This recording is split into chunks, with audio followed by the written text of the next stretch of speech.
Well, we're just down to the last 6 nickels we need to finish this album. Welcome to episode 12. We have box 18 of this nickel hunt and album fill. Let's see what we can find. Stay tuned.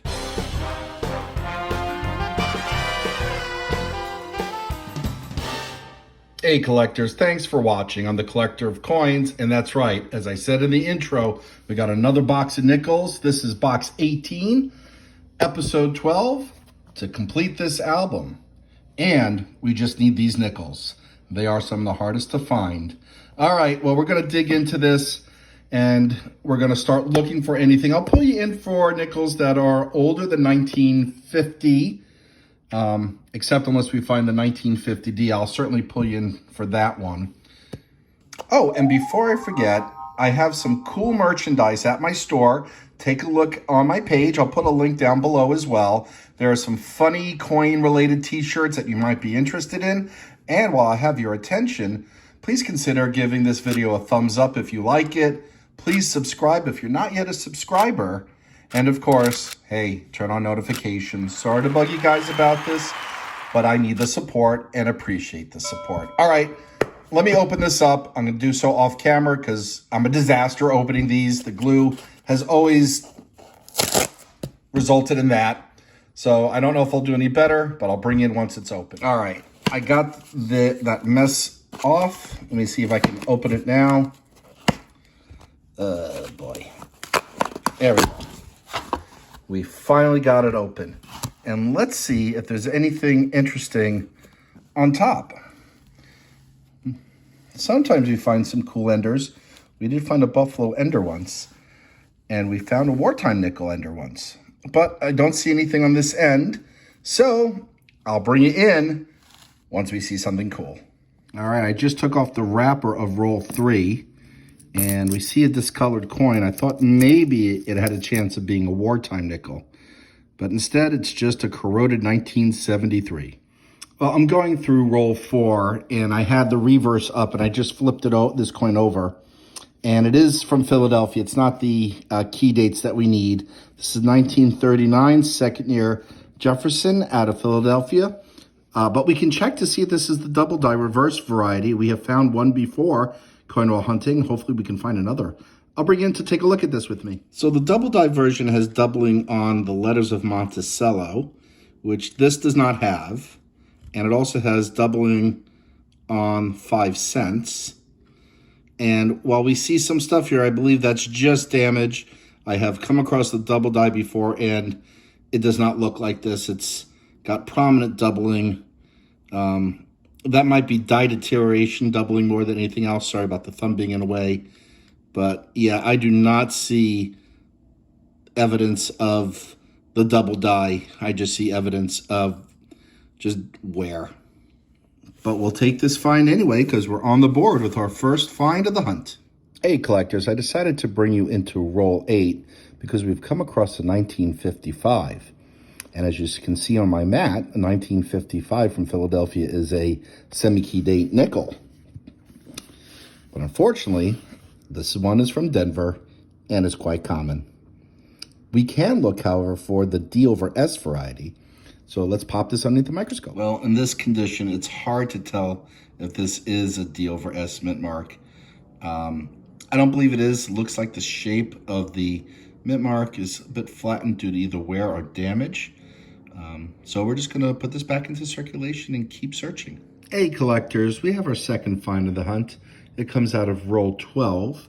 It's a 1941 from Philadelphia.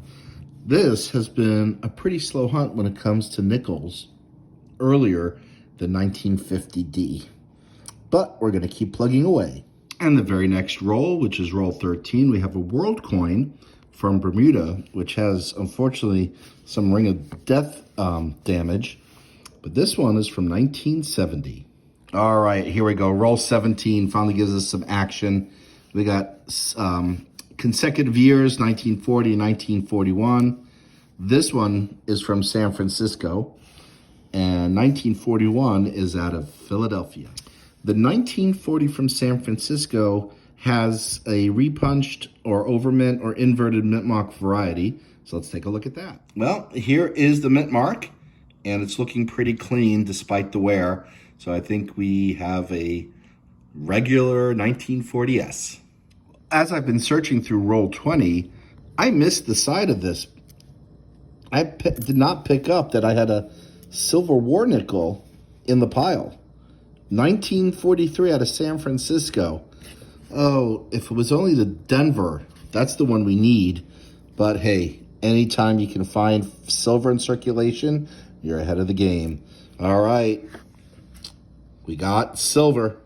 Roll 21 gives us a damaged 1946 from Philadelphia. Okay, this hunt is heating up. Roll 26 gives us two more finds. 1941, that's from Philadelphia, and a 1947, which is also from Philadelphia. I just opened up roll 27 and fanned it out as I always do, because sometimes we can see finds without having to dig through them all one at a time, like this one. 1948, Philadelphia. We'll look at the rest of this slowly, but we got one more find to add to the hunt. Okay, we just got the wrapper off of roll 28.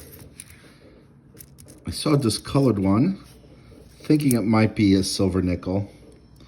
No, just a strange patina on a more modern nickel. But let's see, nothing jumps out, so we'll go through these one at a time. And this 1939 was hiding further into that roll, which was roll 28. This one's from Denver. The San Francisco one is a semi-key date. This one is not. Roll 32 gives us a striking, but a bit dirty 1946. Looks like there's tape on it. This might have been in an album or something. It's just in phenomenal shape. I'm going to try to remove this glue-like substance using rubbing alcohol very gently, which is safe for the coin. It doesn't clean the coin per se. It does remove any chemical residue. We'll give that a try, and then we'll take a look at the results. All right, there you go. This is after treating it with some isopropyl alcohol and a cotton swab very gently to try to remove as much of the surface residue. We'll do a before and after pick to see if there's really any difference, but as you can tell, it removed glue that was on the surface. Roll 42 gives us a really nice looking 1964 out of Denver, which has a D over D. I don't know if you can see it easily. Let me point it out. You can see a divot here and a divot here, and then a shadow behind. Looks like a D stamped over a D. What drew my attention to this coin, look at the condition. It's spectacular. We have more to go through in this roll. I'll bring you back in if there's anything else, but we're gonna pull this one aside. Really nice. I think I'm gonna need to send this one out to PCGS. I just looked at their coin facts, and an MS65, this is worth $3,500. Now, this is really close to MS65. Safe bet it's an MS64, and at MS64 it's worth $775. Wow. Repunched Mint Mark, 1964, and that's kind of amazing. Hey collectors, I just opened up roll 45, and I think we got another silver war nickel here. Let's take a look. Ooh, it's, what is 1943 Philadelphia? Yeah, it looks like a 1943, but it is badly damaged on the obverse, which stinks. I am so glad it's not the 43D, which we need, because I would not be, I mean, I'd be conflicted, of course. I'd be happy to find it, and then not happy because it would be damaged. We'll see if there's any doubling in the I or in the 3. It's 3/2 variety specifically we'd look for. Hang on. So, really hard to tell what's going on with the I. Just damaged. Let's see if we can find the date here. Big chunk of the date missing. Wow, look at that. Well, we'll treat this as a silver find. Our second silver nickel of the hunt. And we got a few more rolls to go. All right, we got another find. This one comes out of roll 36. 1940 Denver. All right, roll 49. We got another find. This one is from 1941 Philadelphia. Hey, collectors, and here's the wrap up. Pretty decent hunt despite the low number of finds. So as you can see here, we have, what is that, 10 from the 40s, very common dates. We have the 1939 here. We do have a common date 1946, but it was just in phenomenal condition, so we're separating that out. We have 2 silver wartime nickels, both from 1943, one from San Francisco, one from Philadelphia. And the major find of the hunt, this 1964 with the Repunched Mint Mark out of Denver, easily MS64, I believe, possibly MS65. Worth quite a bit in those 2 conditions. We'll send this out to PCGS later this year. I want to get a couple more coins together before I do a submission. And we'll do a follow-up video on the results of this one.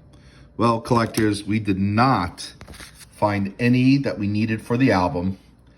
The quest continues, or I should say the hunt continues. And I want to wish you all happy collecting, and thanks for watching. I can't believe I almost forgot to put the 2 symbolic silver nickels in the silver jar for this year.